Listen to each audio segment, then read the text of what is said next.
My name is Rudolf Stauber. I'm a hepatologist in Graz, Austria, and it's now my role to discuss variceal bleeding.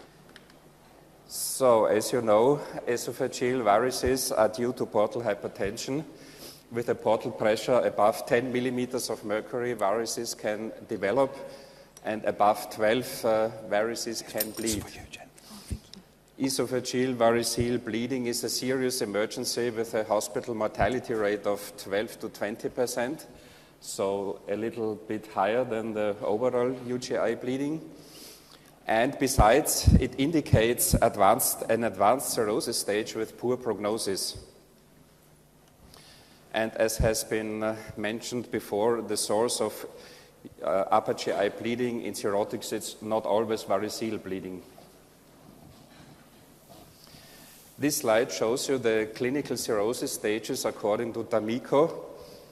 Stage 1, no varices, no ascites. Stage 2, varices, no ascites. Stage 3, ascites plus minus varices. And stage 4, bleeding, variceal bleeding with or without ascites. And as you can see, here are the one-year mortality rates.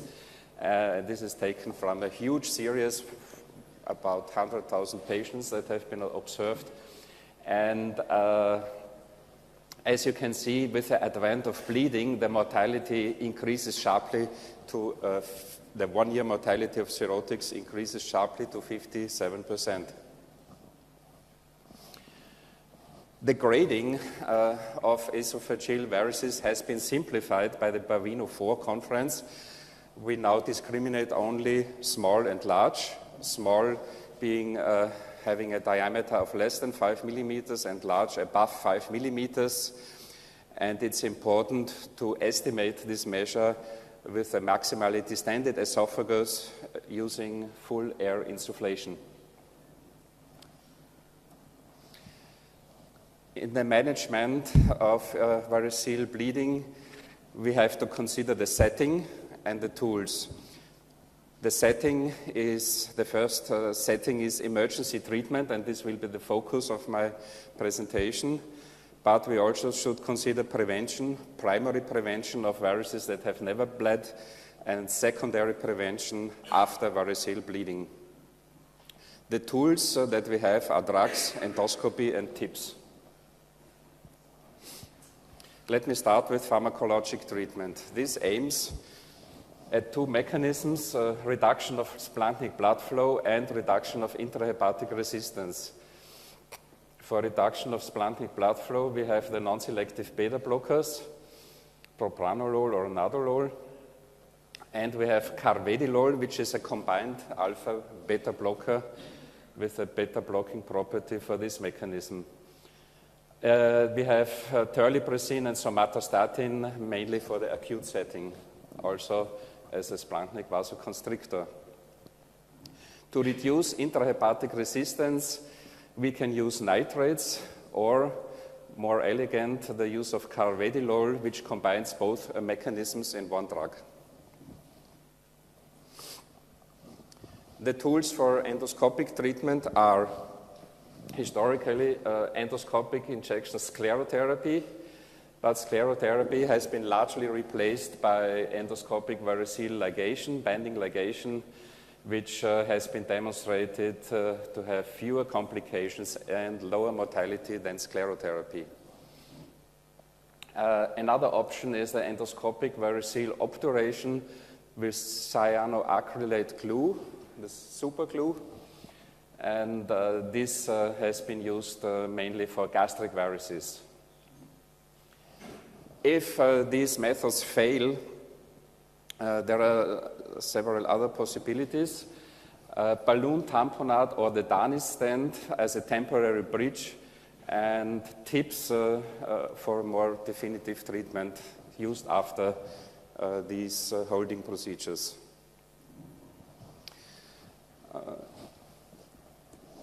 Endoscopic variceal ligation is now performed with a multi-band devices. You have here the translucent ligation cylinder with several rubber bands on it that can be deployed in the same session. And you have, depending on the number of bands, the 4-shooter, the 6-shooter, and the 10-shooter. Balloon tamponade is mostly performed using the Sengstaken Blakemore tube. This is a 4-lumen tube with 2 lumina for the balloons. This is the gastric balloons to fix in the stomach. The esophageal balloon, which is usually inflated with air up to a pressure of 40 millimeters of mercury to compress the varices. And there are 2 other lumina for gastric suction and, importantly, for supraglottic suction to aspirate the saliva. Even though you do this, aspiration is a big problem with the use of the Sengstaken tube. A newer possibility that avoids the problem of aspiration is the Dani stand, which is produced by the Eller company here in the Czech Republic, I think not far from here. And this stand has a length of, this is a self-expanding metal stand covered with silicone. It has a length of 135 millimeters to be placed in the distal esophagus, and a diameter of 25 millimeters. It can be inserted easily using this delivery device. You don't need a scope, you don't need a guide wire. And here you see the stand in place after it has been deployed. And in contrast to the Sengstaken tube, which can be left inside only for 20 hours maximum, then you have to deflate. Otherwise, you get esophageal ulceration.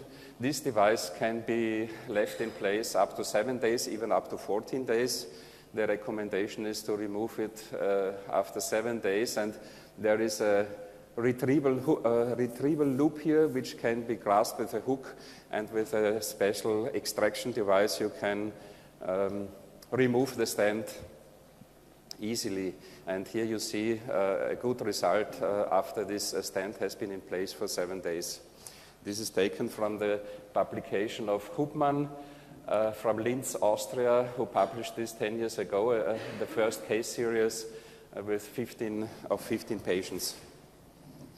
Recently, this year, a randomized study has been published comparing the Dani stand versus balloon tamponade in a Spanish multicenter study. It's a small study, but even though it was published in Hepatology, 28 patients, 13 received the Dani stand, 15 balloon tamponade. And though the numbers are small, the benefit of the Dani stand could be clearly demonstrated. Looking at the success rate, this was a combined endpoint, control of bleeding, no death, no adverse event, and this combined endpoint could be reached in 66% with a Dani stand, only in 20% with balloon tamponade, and this was statistically significant. Also, bleeding control was superior with a Dani stand, transfusion requirement was less, 2 versus 6, and 15-day survival tended to be better with a Dani stand. Here you see again the combined endpoint, not with a chi-square test, but with a log rank test, which just fails to reach statistical significance here. And then, but as I mentioned, balloon tamponade, Dani stand are only temporary measures, and for a definitive solution, you need something else, like the TIPS, the transjugular intrahepatic portosystemic shunt, which represents a side-to-side portocable shunt, which is placed by the interventional radiologist via the jugular vein and doesn't have the surgical risk or the risk of a surgical shunt. So let me give you the definition of acute variceal bleeding. It's obviously it's active bleeding from varices at endoscopy. But a second definition is signs of recent bleeding plus presence of varices as the only potential source of bleeding. And this, as I mentioned, has a mortality of 10 to 20%, and this largely depends on the liver function according to the child class. in child A, it's close to 0%, but in child C patients, 30%. So the liver function plays here a very important prognostic role. Now to the management of acute esophageal variceal bleeding. The first step is resuscitate the patient, volume repletion and blood transfusion, but do this cautiously. We have learned that we have to avoid overtransfusion. We should aim for a systolic blood pressure of only 90 to 100 millimeters of mercury, and for the blood transfusion to aim at a hemoglobin level of 7 to 8, and I will come back to that in the next slide. Pharmacologic treatment, terlipressin should be given even before endoscopy. If you have cirrhotic with suspected upper GI bleeding of unknown source, but suspected variceal bleeding, you should start off with terlipressin. This will control the bleeding in about 80% of the cases. And I think in this setting, in patients maybe with alcoholic cirrhosis, no cardiac comorbidities, this is a rather safe procedure, and I wouldn't be anxious about that. Before endoscopy, you have to consider airway management if the patient is comatose and has a high risk for aspiration. And now the timing of emergency endoscopy. Here I'm giving you the Baveno 6 recommendation, the very recent recommendation from the Baveno 6 conference in 2015. And here they have set it at earlier than 12 hours. There have been other recommendations, 6 hours, within 6 hours, but Baveno 6 has set it at within 12 hours. And I think you have some time because of the terlipressin of the pharmacologic, the possibility to reduce portal pressure by pharmacologic means. The emergency endoscopy first serves to verify the source of bleeding. It's really variceal or something else, and of course you will perform the endoscopic treatment at the same time. Considering the transfusion goal, this has already been mentioned, and I'm showing you this publication in the New England Journal from a Spanish group. They looked at 900 patients with upper GI bleeding. Out of these 900 patients, 30% had cirrhosis and about 25% had variceal bleeding. And they compared restrictive transfusion policy aiming at above 7 grams per deciliter with liberal transfusion policy aiming at above 9 grams per deciliter. And as you can see in this Kaplan-Meier plot, the overall survival was improved from 91% with a liberal strategy to 95% with a restrictive strategy. This was a survival of 45 days after the bleeding event. So I think this is a strong point for a restrictive policy, especially if you have a younger cirrhotic patient with alcoholic cirrhosis without cardiac comorbidity. I would go for restrictive transfusion. The next step is after you have treated the variceal bleeding endoscopically, you have to start adjuvant vasoactive treatment. In case of terlipressin, you probably have given that before endoscopy, and you continue. My recommendation is 1 to 2 milligram every 4 hours, depending on the body weight. The dose recommendation is 20 micrograms per kilogram, so usually it will be 2 milligram, but in a very weight less than 50 kilogram person, I would use only 1 milligram. The somatostatin should be started with a bolus of 500 microgram and then given as a continuous infusion of 500 microgram per hour.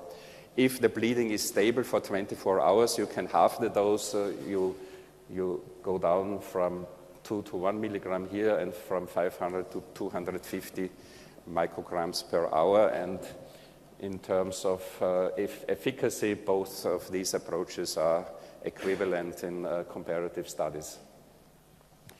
The next important thing is prophylactic antibiotic treatment. I will show you the data in a second.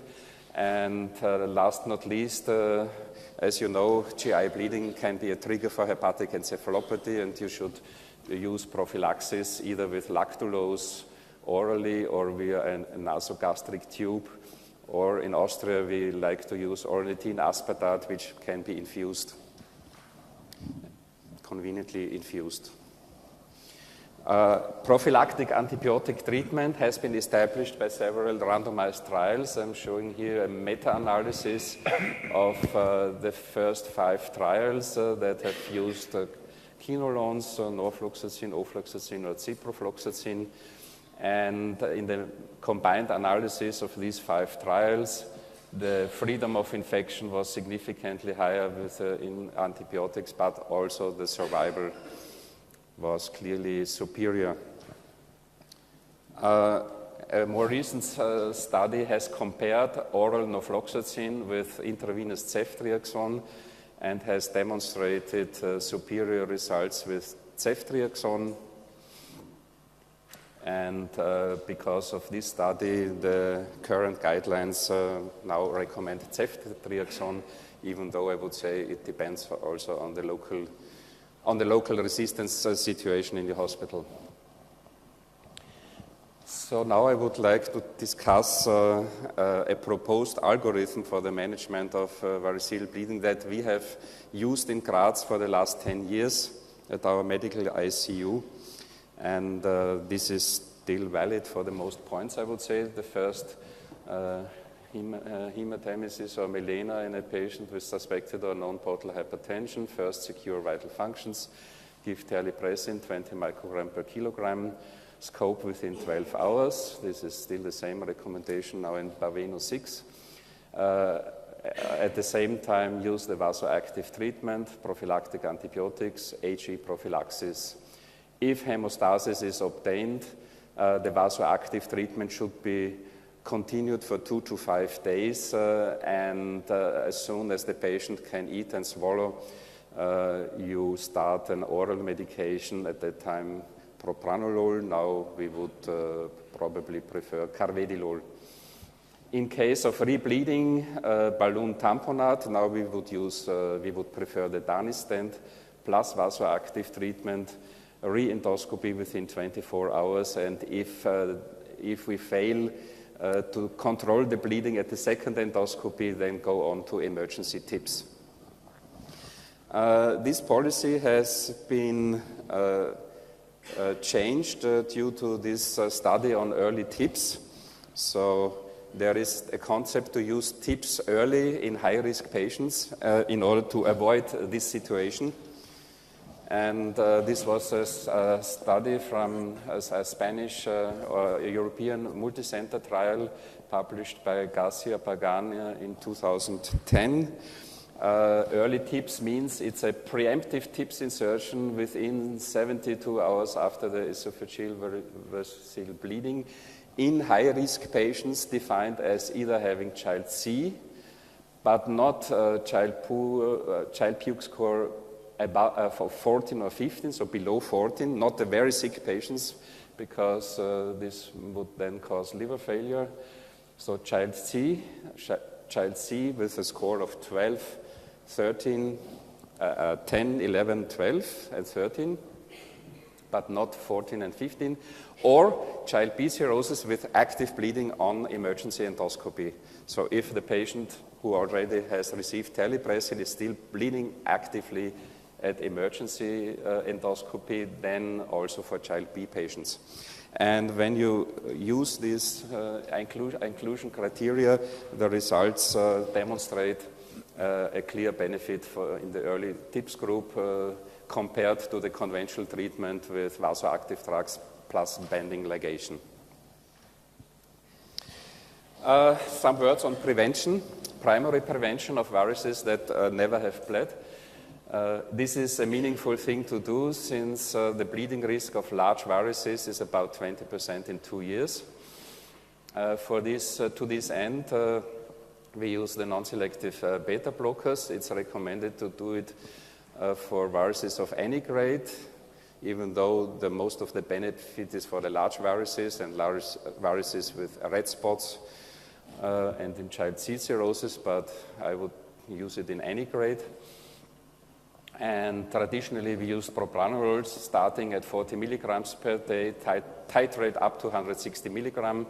And now we prefer carvedilol starting at 6.25 milligram per day, titrating up to 25 milligram per day.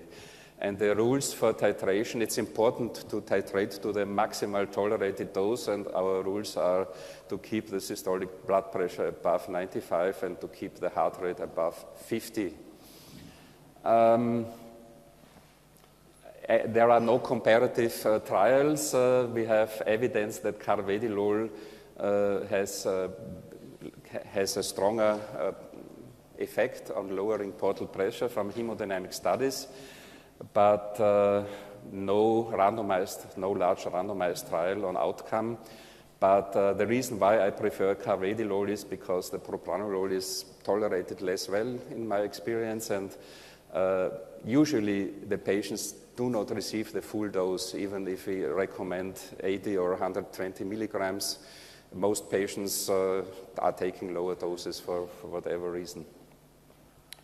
If the patient is intolerant to the beta blocker treatment, then the prophylactic variceal ligation is the way to go, and this is recommended for large varices above 5 millimeters. Another possibility to improve the results is response-guided treatment by hepatic venous pressure gradient. Of course, for this you need a possibility for hepatic venous catheterization, and you have to do the hepatic vein catheter at baseline and then at week 4, and response is defined as a drop of portal pressure gradient below 12 millimeters of mercury, or of at least 20% of the baseline pressure. And if you do this, you get very good results with the lowest rebleeding rates, but as I said, it depends on the availability of a hepatic venous catheter lab. Now, the secondary prevention of variceal bleeding after the treatment of an acute bleeding is extremely important, because the untreated recurrence rate would be about 60%, and therefore we use combination treatment, a combination of variceal ligation plus non-selective beta blockers. According to the recent Bavino guideline, you can use monotherapy with either ligation or beta blockers in case one of the two is contraindicated, but the best way would be the combination. And a new recommendation from the last guidelines is to use beta blockers cautiously in patients with refractory ascites, because it has been shown if the patient has ascites, refractory ascites, or even SBP, then the beta blocker can be detrimental, and therefore the recommendation says to monitor blood pressure, sodium, and creatinine in these patients with refractory ascites, and to stop the beta blocker if these results get abnormal. If the patient shows rebleeding under the combined ligation and beta blocker treatment, this would be an ideal candidate for TIPS. The last two slides are on gastric varices. According to the Sarin classification, we discriminate between gastroesophageal varices, GOV1, GOV2, depending on the location, and isolated gastric varices, IgV1, IgV2. And for treatment of this in the primary prophylaxis, there is no established treatment. Beta blockers have been used, but there are not enough data to give recommendations. And in the case of acute bleeding from gastric varices, here we can use banding ligation for GOV1, but this is the place for cyanoacrylate glue injection for GOV2 and IgV. And if this fails, TIPS is also here a good rescue treatment. Here I'm showing you an example of successful banding ligation in GOV1. The GOV1 are those that extend from esophageal varices into the stomach, and here a spurting bleeding which has been successfully banded. And with that, I come to my summary slides, some key points that I would like to give you as take-home messages. First, avoid overtransfusion. Aim for a hemoglobin of 7 to 8. Perform the standard treatment with vasoactive drugs plus variceal ligation, and this controls bleeding in 80 to 90%. Don't forget the prophylactic antibiotics, and high-risk patients may benefit from the early tips, child C, child B with active bleeding. With that, I say thank you for your attention. Thank you very much.